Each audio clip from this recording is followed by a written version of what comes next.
Hi everyone, Lisa here. We are going to be working on our Saturday stash dive today. Pardon me. Normally I do layouts, but I thought, to do a couple different things. I'm trying to gear it so that it's universal for everybody. So we're going to be working on a card today.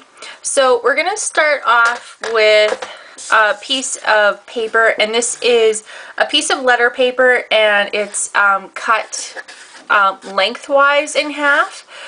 So this is 4 1/4 by 11. So we're going to take that and we are going to score it at 5 1/2.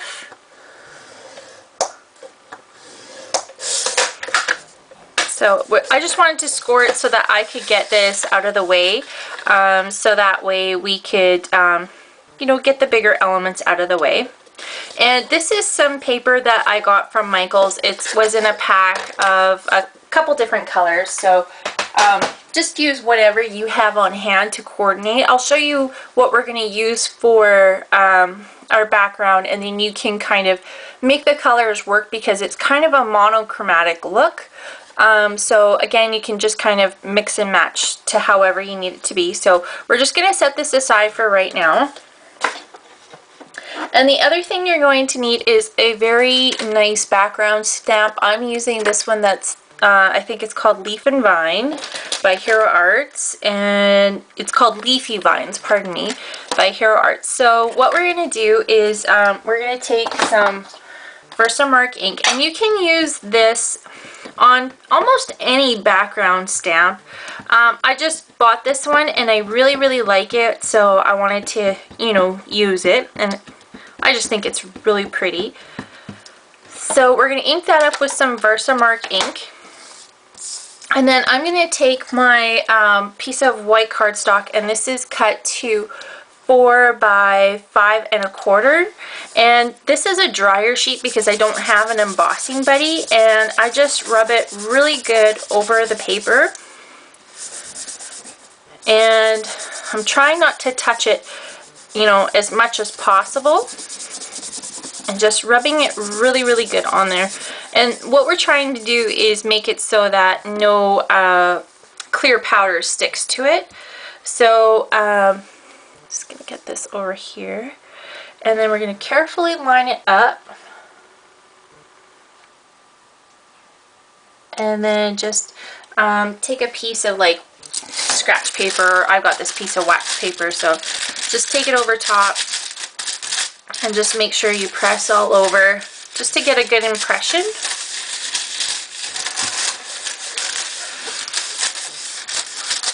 Alright, so now that we've got that, carefully lift it up. Now, you guys aren't going to be able to see the design, but we're going to put some white embossing powder. You can try using clear. I never tried it with clear, but I don't see why it wouldn't work. If you wanted a different look, you could definitely do it with black. Black would be a very dramatic look. Silver, I don't think you could use any color that, and it would look bad. So I think give it a try. As we go along, you'll see what I mean. I'm just carefully trying to lift it up.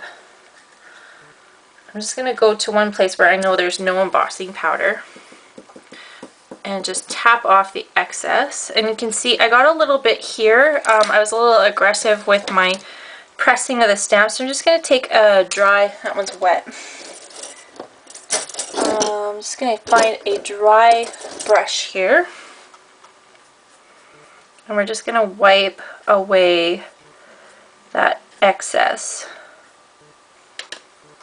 Alright, so now what we're going to do is we're going to heat emboss this. Let me just get this stuff out of the way.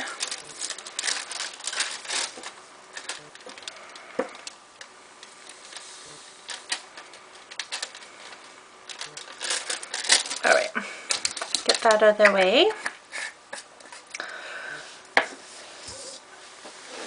And the best thing to do with your heat gun is to make sure you kind of warm it up a little bit before you start putting it to the paper. So I'm going to set this, kind of let this run for a little bit.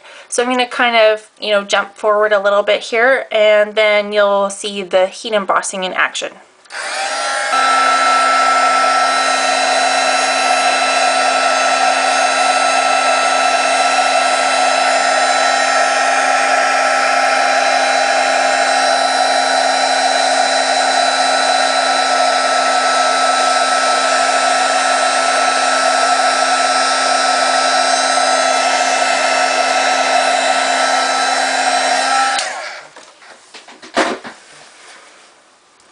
Alright, so now you can kind of see that embossing on there. It might be a little bit hard to show up, and I can't really tell on camera if you can see that or not, so I hope you can.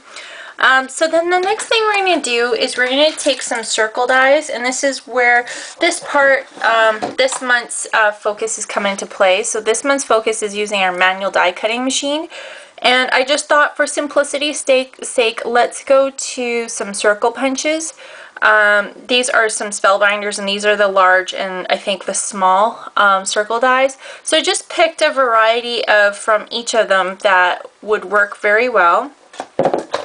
So then we're going to just kind of put them on here where I think they are going to look best. And the thing is you want to make sure at least one of them kind of hangs off of the side, so that way it kind of has a little bit of a better flow. It doesn't look quite so organized, and it looks a little awkward. It's better to have something kind of flowing off of the page, so that way it looks like it's meant to be like that.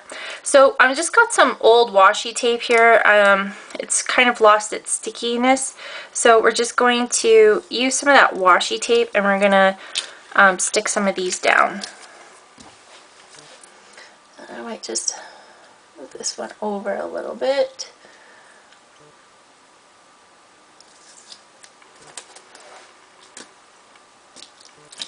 Alright, that one I might have to stick down again.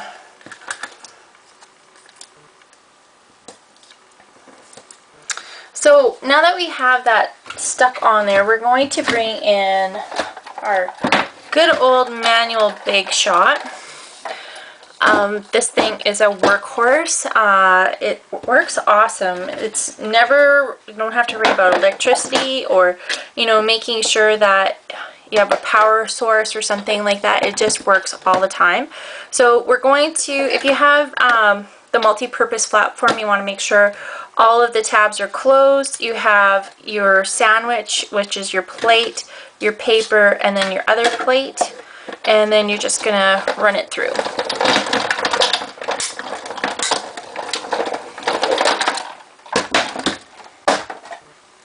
And I use my platforms like crazy. These are super old platforms. You can see they're well loved, but they still cut, so I'm not getting rid of them. So now that we've got that out of the way, we're just going to carefully peel up our washi tape, and then our little pieces are going to pop out, and you're going to be left with something like this. So we're going to set this aside for right now. We don't need this, so we're going to set that aside, and then we're just going to peel the washi tape off of these pieces, and you're done with these circle pieces, so you can put those away.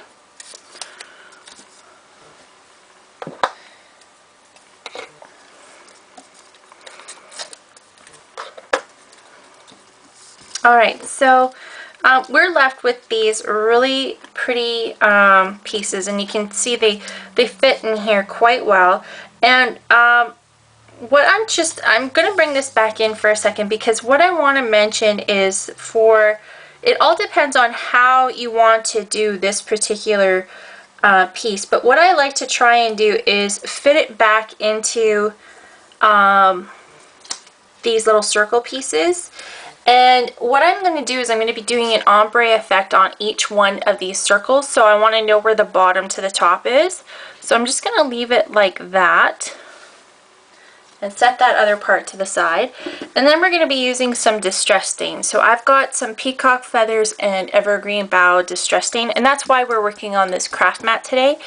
So we are going to take some of this, and we're just going to put a little bit. That's probably way too much, but that's okay. I'll just put the peacock feathers over on this side. And then what we're going to do is, if you can find either an aqua brush or a water brush, that works fine. You want something that's got a bit of a broad tip. It kind of just helps you blend all the colors together a little bit better. And then you're going to want a spray bottle. And the spray bottle, we're going to lightly spray those pieces first, and I like to start with the lightest color first. So this is the evergreen bough, and that's a little too dark for me, so I'm actually going to take some water and spray it off to the side, and I'm going to kind of mix it up here. So I want it to be a little bit lighter. So we're going to paint this first one. And I want each one of these to be like a different variation of the coloring, if that makes sense. Like I want one to be super, super dark, and I want one to be quite a bit lighter, and I want the next one to be lighter yet. So I want different variations of it.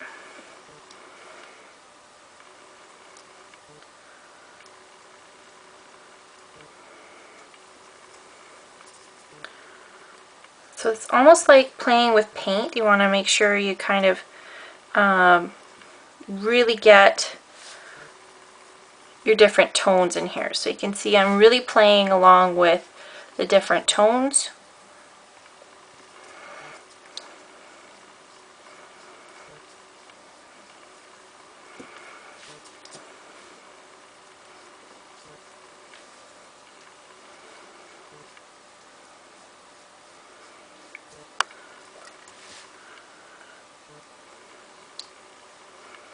And the nice thing with the distress stain is you can keep going back in until you get the color that you're looking for.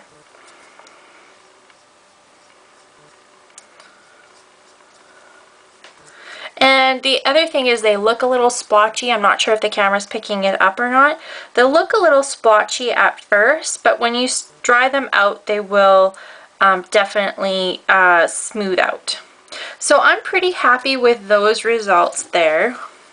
So what I'm going to do is, to clean my brush, I'm just going to come over here with some water. And you're just going to like keep kind of mopping your aqua brush back and forth until you kind of get it a little bit clear. And I'm just going to grab a piece of paper towel.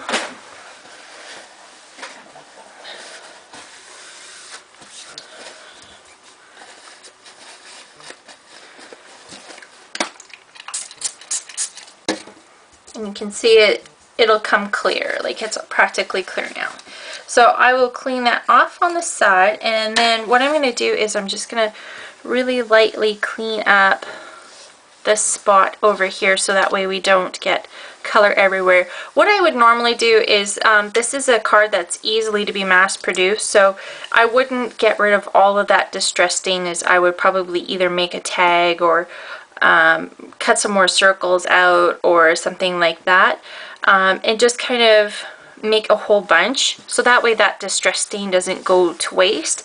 But just for the sake of this video, I'm just gonna clean it up and get that out of there. So what we're gonna do now is we're gonna either, you can wait for these to dry, or you can dry them with a heat gun if you're impatient, and I am a very impatient person, so I'm going to end up using a heat gun.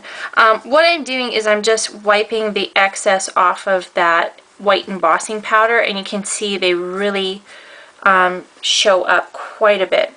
I'll show you a close-up of that. So I'm going to dry those and then I'll come back. Okay, so now that we've let those dry, we're going to come back in with our card base and our piece that we had cut out. So what we're going to do is we're going to pop dot this piece up off of the page. So we're going to use some dimensional adhesive. You want to make sure you get it in these smaller spaces, so that way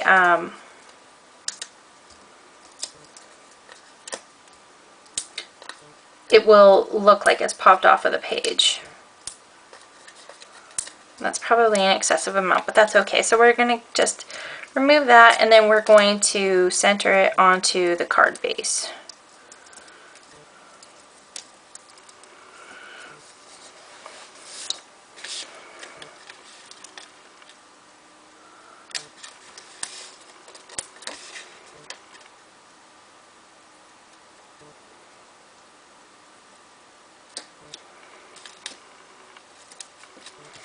Okay, so we have just a little bit of dimension on there. Just gonna get rid of my garbage there. So now what we're going to do is we're going to actually glue these pieces flat to the page, or to the card I should say. And you can see it's going to give it quite of a unique look. It's going to make your eye focus on these really bright spots on the page. So we're going to go ahead and do that. Just get some glue dot here, glue runner.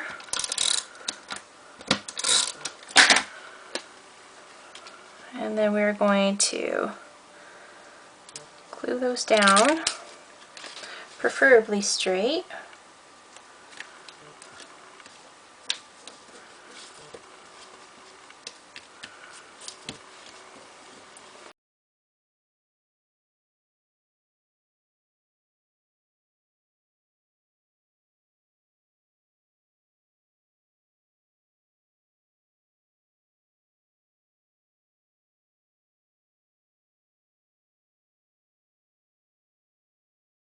Alright. The one thing I like to do is just kind of make sure that that piece of that we're popping up sticks, like the paper sticks underneath. So now we have this here, and it's looking really pretty, but we don't have a sentiment on here yet. So what we're going to do is we're going to take, this is some piece of paper from the August Simon Says Stamp card kit, and I'm just going to use, you know, this back side of it. So I'm using, again, the August Simon Says Stamp card kit, and I'm going to use this sentiment that says, "I count myself lucky to know you." And I already have it mounted onto the block here. You can see I have it lined up, and I have it spaced out appropriately. So I'm going to use some VersaFine ink, and I'm going to stamp it sort of in the middle of the page, because I want to make sure that I can, if I do it this way, then I can line it up better.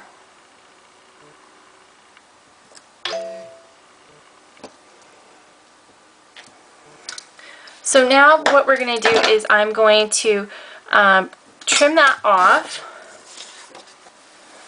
So now we have this piece here, and if we bring our card back in, I want to line it up so that way I can have a little bit of a border over on this side. So I'm going to just take my scissors and just mark where I want to cut it. And then I cut that off so that way I know this edge is straight. And then I'm going to cut a piece roughly about here. And I'm going to make a fishtail. I'm just making a mark so that way I can take it over my trimmer.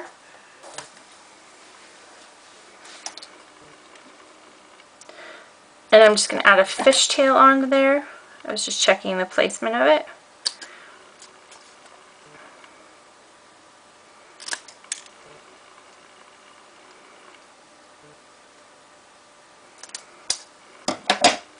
And then what we're going to do is we're going to add a pop dot on this side, and we're going to add some adhesive on this side.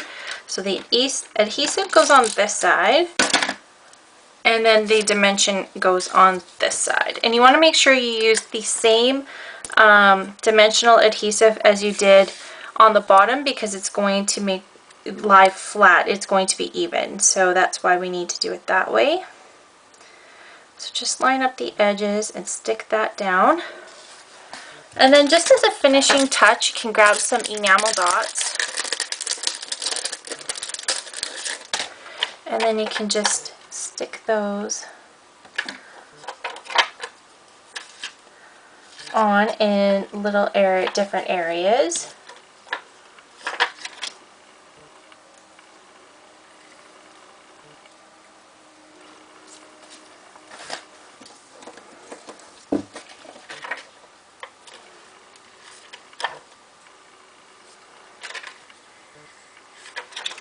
And then there you have the finished card. So it looks really pretty, very simple to put together. And you can see I accidentally put some black ink there because I have my fingers dirty. Whoops. So anyway, that's the card and I love it. So I did two, and you can see if you add a lot more dimension, you get a little bit more of a dramatic look. So very cute cards. So thanks for staying tuned in the Saturday Stash Dive, and stay tuned next week to see what I come up with. Thanks. Bye.